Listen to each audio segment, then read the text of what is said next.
Around play, there's technically four categories of things that I'm looking at, right? The first is the dog into it, right? So number one, the dog has to want the object. So drive building. You can't make any rules until you have the dog interested in playing. Once the dogs are interested in playing, then we look for a level of commitment to that, and the rule making commences. And there's technically three big categories of rules. There's bringing it back to me, letting go of it, and what we call impulse control, meaning the dog won't bite it or grab it unless I authorize them to, right? And so the order of operations that we would like to teach those in is that order. I would like to teach those bringing back before outing, if I can, right? Now, this won't always be possible based on the dog's behavior, but I try. One of the potential reasons dogs don't want to bring things back to you is because you take it from them, right? And in order to teach a dog to out, I have to get them to let go, and it makes them suspicious of your motives, and then they don't want to bring it back to you. So usually when I start with a young dog, if I can, the first sessions are about getting them jacked up on the toy. Once they start to grab it, I let them have it, and I move away from them and get them to chase me. And as they come towards me, I mark and I reach down and grab the toy and I tug a little bit and I let them have it and I move away from them. And my goal here is to get them to realize that if they bring it up to me, I'll play with them, but I won't take it from them. So normally I try that first.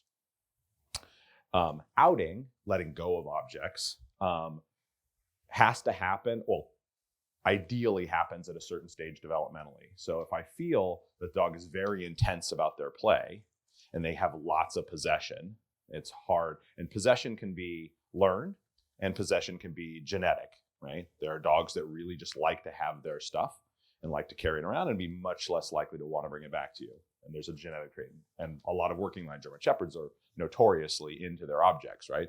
They love to carry them around, and possession's a big deal.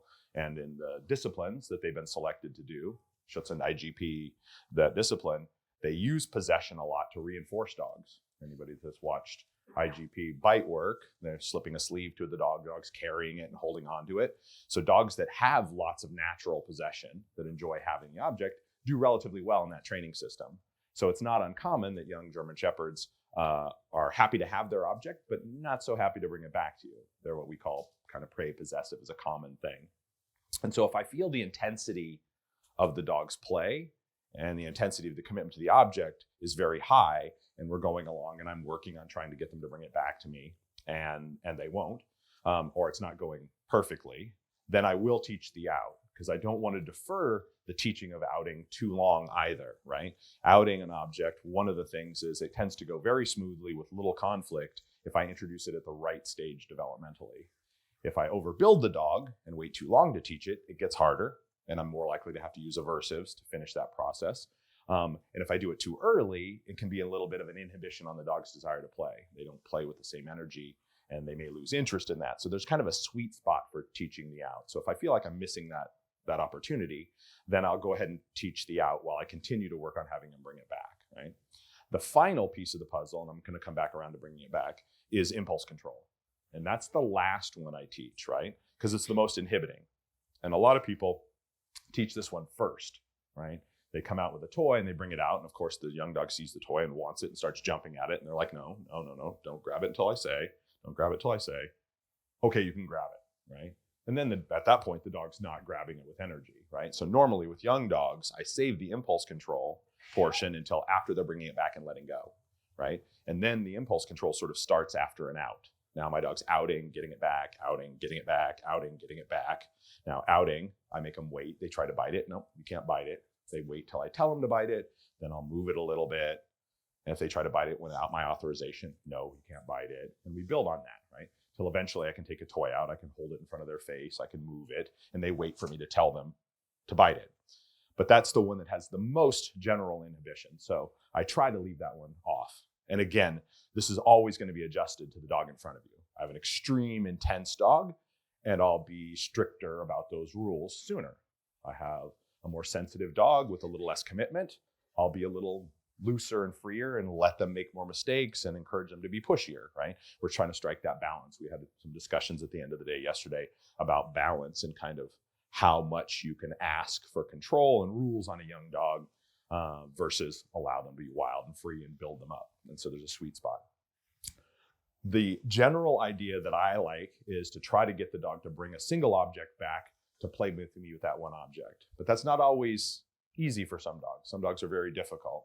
So how long and how vigorously I tug when they bring it back can affect that. So if I have a dog that's possessive and I'm encouraging them to bring a toy back and they come back towards me with it and I grab it and I play I really give them a good fight and I swing and I pull and I tug for a little bit. Then I let them have it. When I finally give it to them, they're like, I'm not bringing it back again. I had to work way too hard, right? And so one of the techniques I employ for dogs that are possessive is I don't tug very much or very long when they bring it back. I tease them a little bit. They bring it back and I go, tug, tug, tug, let them have it, run. Tug, tug, tug, let them have it, run. And I just grab it and give it a little bit and then I let go and I move away from it. And they're like, hey, we were just getting going. They want to bring it back, as opposed to me swinging you around in circles and really playing with you. Gets them all dialed in on the toy, and then like, ooh, I'm going to take this and keep it away from you. So one of the strategies is how intensely and how long I play with them when they bring it back, right? For another dog, they really like that part of it, and they're not that possessive. So the more I play with them, the more they want to push it back at me. It's a little bit different from dog to dog. And so that's one of the things that I'll factor in. The other is I may do some trades using a second object, right? Using a second object to get a dog to bring a first back. Like people play 2 toy games and things like that for very possessive dogs to encourage the dog to bring the other one back. You have to be careful when you're playing with 2 objects that the second object doesn't become the signal to bring the other one back. It can in the beginning. I play with it, tug with you, I let you have it. I move away from you, you head towards me. I say, yes, I produce a second object. Right? They get this one, or I wave this one, they come back this way, they drop that one, I throw this one. I can play little games like that a bit. But it's really important that you use your markers appropriately. And after the initial stages of getting the dog to bring the object back, that I make them bring it towards me, I mark that behavior, and then produce the second toy that they didn't see, as opposed to using the second toy to get them to bring the one back. You see people playing 2-ball and throw a ball, show them this ball, dog comes back, spits out, I'll throw them, show them this ball, and bring it back. And then the dogs get what I call the show me the money syndrome, right? Where they'll run towards you and then they wait, like, show me the other one. Oh, you don't have another one? No, I'm fine, I'm keeping this one, right? So what I do is use the second reward and a marker to teach the dog to bring that one back. So I have a second one hidden. I throw one, they get it. I run this way, they come towards me. As they're coming towards me, I say yes, and then I produce this one.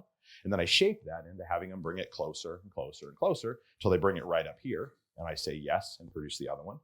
And then at some point in there, they'll bring it right up here. And I say yes, and I grab this one and I play with them again.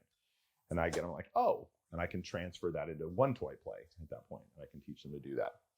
There will be very possessive dogs that will need me to help them with the leash, right?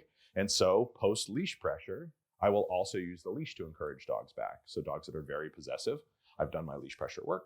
I'll have them on a training collar and a light line. I play tug with them here. Tug, tug, tug. I let them have it and I go tap, tap, tap. I may do some of this work without a toy. I teach my dog with food and the leash to come towards me with it. I tap, tap, tap. Come on, come on. They come towards me. Yes, and I have them jump up on me for food. Have them here. Tap, tap, tap. Come on, come on, come on. They come towards me. Yes, I have them jump up on me for food. And so those dogs learn if I go, come on, come on. They jump into me. No toy in their mouth. Now I play with them with a toy. I let them have it. Come on, come on. They jump up into me. Yes, I grab the toy and play. Let them have it. Come on, come on. And I can guide it with a leash too. And then the final stage is if the dog is very intense about their play and very intense about their possession, it becomes a recall, right? I don't care if you want to come or not. You're coming. Bring it to me, right? So if I have a dog that's crazy possessive, usually this is not a dog that you've developed from the ground up. Usually it's a dog that somebody missed the boat radically on and did lots of possession-based reinforcement for a long time. And now this dog's like, no. We see this a lot in teenage green dogs that are sold to police departments and stuff. People have deliberately created huge amounts of possession for an object because those dogs look really good on a test for law enforcement, right? They want to see a dog that's kooky about his Kong and he'll climb trees for it. He'll go down drain pipes for it, all that sort of stuff. And they've done a lot of things like choke them off of it and tease them with it to make lots of drive. And those dogs look fantastic on a suitability test for a dog that shows commitment to their object, but they have what I call super oppositional play.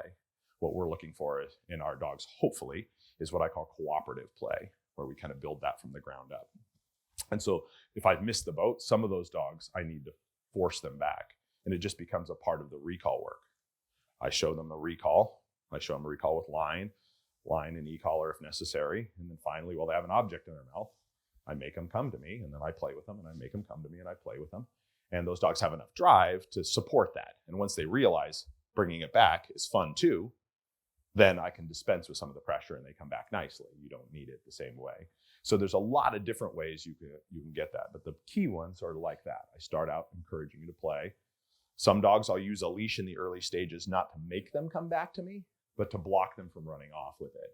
So a lot of times we'll have a line on our young dog when we're doing that kind of play, but I'm not pulling you towards me with a line. The dog tries to take off and I block them with a line, and then I go, come on, come on. And they come this way and I mark it, yes, and I reach down and play with them. And there's a lot of subtlety in when you mark and when you reach. Body language plays a large role in this, right? So if I'm trying to encourage a dog to bring a toy back to me, lots of people go, come on, buddy, come on, bring me the toy. That body language says, I want your object, right? You're pushing the dog away from you. My body language needs to invite the dog towards me, right? So if I let you have something, I'm like, come on. I'm leaning away from the dog. I'm backing up. All my body language is this way. And as the dog gets close, I mark, here comes the dog. Their head is up as they come towards me. They're not coming in like this, like, no, it's mine, right? They lift their head. Come on. They come towards me. I say yes. Then I reach down, snake it, and play with them. But if the dog's coming toward, lots of people, they're doing that same, they think they're doing that. They're backing up. Come on. And as they're backing up, the dog gets starting to get closer. They stop. They go like this. They say yes, and they grab, right? And that small stop, lean forward, right before they said yes, the dog sees you stopping and reaching. They go like this with their head, and you say yes, and then you grab the toy and play with them. And guess what you just did? You rewarded them for this, right? And so those dogs come up to you and they turn away at the last second. They try to take the toy to the ground, all that stuff. And that's just a small difference in body language and the timing of your marker, right? One of the reasons we teach our dogs to jump into us with the toy, like if you've seen a lot of our dogs, when they bring the toy back, they leap up on us with the toy. You don't have to do that. But one of the reasons we do it is it makes the timing of the reach easier. So if my dog's coming towards me and I have a possessive dog and he's got his feet on the floor, I have to time it just right, because if I say yes a little too early or reach just a little too early, he can change his mind. His feet are on the ground, he sees me and he goes, nope. And you've seen the dogs that run up to you and right at the last second go, denied, right? Becomes a game for them. They're like, you're going to try to grab it. I'm not going to get it to you. And so in that spot, if the dog jumps up, as soon as their front feet leave the ground, right, they can't change their mind anymore. So all I need to do is mark when their front feet come off the ground. So I'm backing up. Come on. Here comes the dog. And as soon as he goes like this, I say yes, then I can reach. I mark that moment he comes off the ground, and I can reach because he can't abort. I grab the toy, I play with him a little bit, I let him have it, and he's like, oh, that's fun, right? And so we do encourage that, but you don't have to. If a dog comes in nicely with their all four on the floor and its head up, like if I deal with companion dog clients that want to play with their dogs, right? Not all of them will, but I encourage those that are able and have the right kind of dog to do that kind of work. And if I'm doing that, lots of them don't want their dogs jumping on them and jumping and smashing into them. And so I teach them to keep the dog's feet on the floor and play with them there. But it does make that little bit of timing for a possessive dog slightly harder. Yeah. Mm-hmm. And the other thing, a couple of things here. Possession is not bad. It's level of possession. No possession is useless. The dog that has no possession doesn't want to hold on to an object. As soon as it stops moving, they lose interest in it, right? So then they only want to chase things. As soon as the things stop, they just spit them out. Like, well, that's not moving anymore. It's not fun, right? So zero possession's no good. Too much possession's no good, right? There's a sweet spot where my dog likes holding on to the object, likes having it, but doesn't want to keep it away from me or not let go of it, right? So we're kind of guiding possession. So if I have dogs that lack any kind of possession, I do things to make them more possessive. If I have a dog that has too much, I do things to make them more cooperative. And so this idea of kind of adjusting to the dog. Another thing, if you're throwing the toy as a reward for the dog bringing it back, do not throw the toy back the direction the dog came. You see this all the time. People are playing retrieve games with their dog. The dog brings it back, and then they throw it that way, right? What winds up happening is the dog winds up stopping out there, right? Why? Because the dog, reward placement. We talked about it over the last couple of days. Where do you actually deliver a reward? So if I want the dog coming here with the toy, he comes here, he brings it to me, I out him, I say yes, I throw it that way, behind me, right? So they're here, they bring it, I just go, yes, turn this way and throw it. He brings it back to me here. I go, yes, throw it that way. Yes, throw it that way. And that keeps the dog sucking in. He thinks he's going to get here, and then I'm going that way. So he gets close to me. How many people's dogs do you see stop out there? Or when you let them have it, they start backing away from you. And then that last bit, or they spit it out there, start backing up, right? That's them throwing it back the other way. And that last little bit, they don't want to deliver it to hand. Now, that may be not matter. Somebody that takes their pet dog to the park and wants to play with the dog, they don't care if it spits it 3 feet out there. They walk out there with the chuck it and throw it again or pick it up. It's fine, right? But if I actually want my dog to deliver the object to hand, then it really helps if I throw it the direction that way, right? And a reward placement issue. If you enjoy our videos, we post our social media videos to our website, Leerburg.com, a week or two before we post them to our YouTube channel. These early release videos can be found on the front page of our site or by going to the site and selecting Video on Demand from the toolbar, and then select Free Videos. Thank you for watching.